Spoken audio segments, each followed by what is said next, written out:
Oh, God, hey guys, Harry Thomas here. And I just want to lay 2020 to rest so we can all move on and celebrate how much better 2021 is. But before we can do that, I have to share my personal top 10 worst movies of 2020.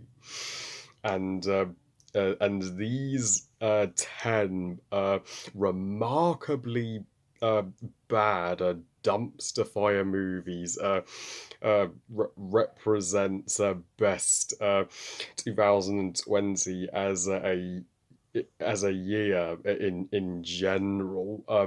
I mean, sure, half of the movies got delayed and held back until 2021, but some of these uh, are so shit so that I wished they were either scrapped and never made at all. So without further ado, if you want to know my top 10 least favourite movies of 2020, then just keep watching.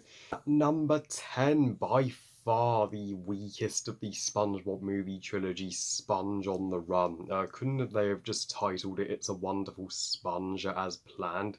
This is one movie I was praying I would not have to put on this list because you all know how much I obsess over SpongeBob, but the show was already on a decline after Hillenburg's departure after the 2004 movie, but then with his return, it did return to form in season 10, and then sadly after his passing in 2018 it got bad again, and this is an example of that. The live action western part with Keanu Reeves did not fit in with the rest of the movie at all. It was just an excuse to have a celebrity cameo from Keanu Reeves, who I find to be extremely overrated, and the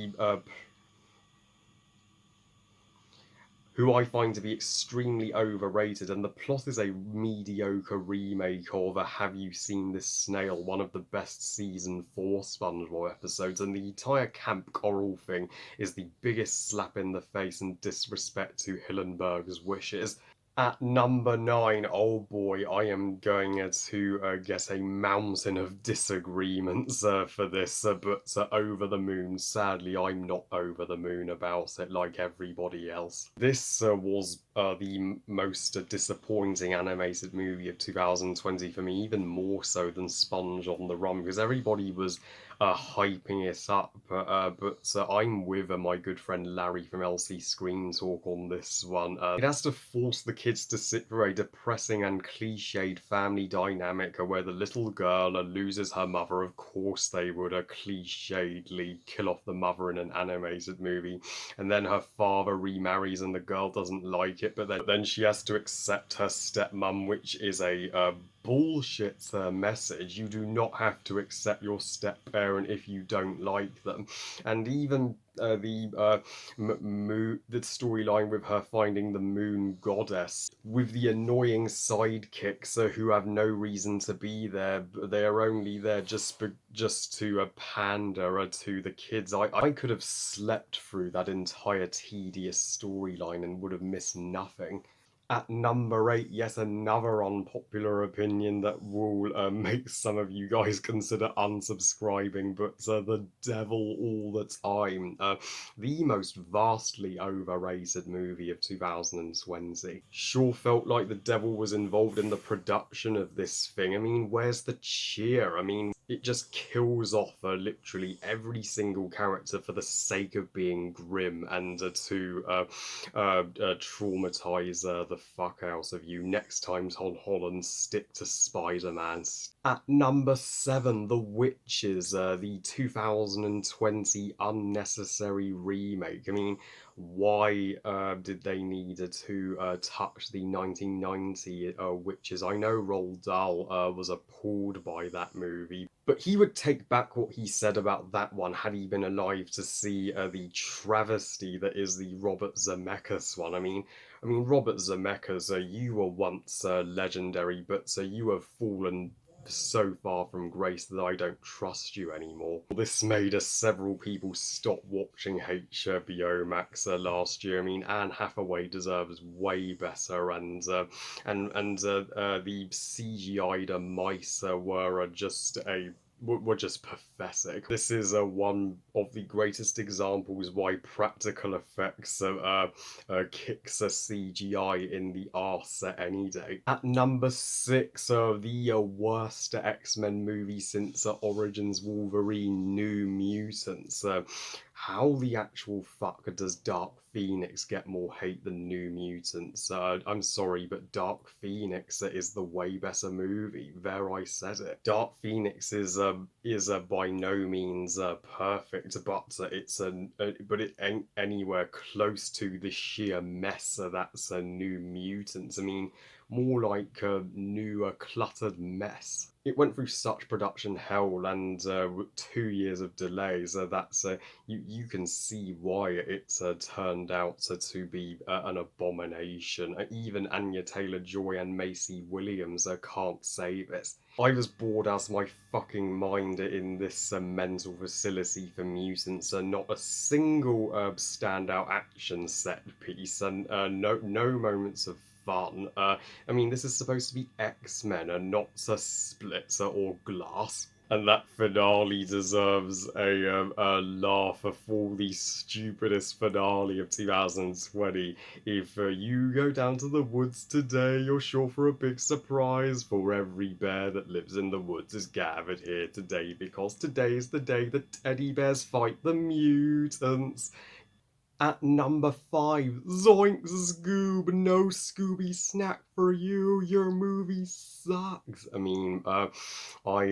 think that the two Raja Gosnell live action Scooby-Doo movies are going to get a ton more praise after this piece of doggy poop. I was too generous not giving Scoob a rant at the time. My thoughts have dropped even lower than they did a year ago on rewatch. This is how not to make Scooby-Doo movies. There's barely a mystery. It's way too focused on this Warner Brothers Hanna-Barbera cinematic universe and jokes like you have to pay for Netflix.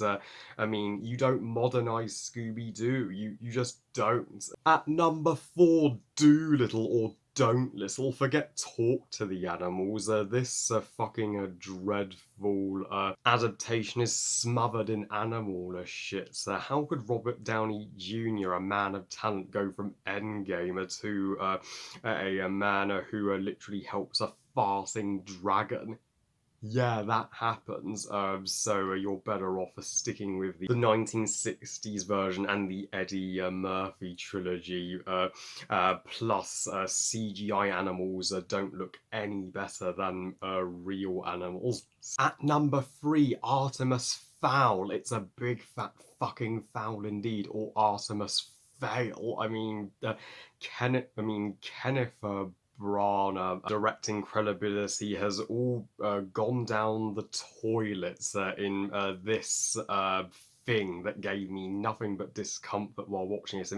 This ain't no Harry Potter, it ain't no Fantastic Beasts or Star Wars or Lord of the Rings or Narnia or The Golden Compass. It's the most failed attempt of starting a fantasy franchise ever made, period. The acting, especially from the child actor, is fucking abysmal. Nothing happens. The entire movie happens in a fucking house. It strayed way too far away from the book to the point where Disney were like, fuck the book and fuck the fans. We're just gonna rewrite it our way and suck on it. At number 2, Mulan, the 2020 shitty arse live action remake. Dishonor on this remake. Dishonor on them for removing Mushu, the songs. Dishonor on them for making the battles and the villain boring. Dishonor on giving Mulan all the personality of a robot to dishonor on them for just remaking the original in general. I mean, yeah, I mean, Mulan 2 haters, surely Mulan 2 is looking pretty good now, right? And the number one worst piece of shit of 2020 is Cuties or Uglies or Grossies, whatever the fuck a better title you could think of. I mean, I just feel sick.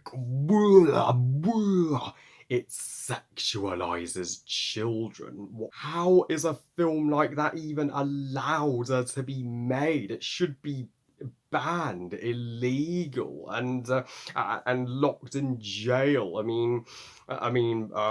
Fuck the makers of Cuties and fuck its defenders. And will I do individual rants for some of these movies at some point, but I'm in no hurry to, and who can blame me?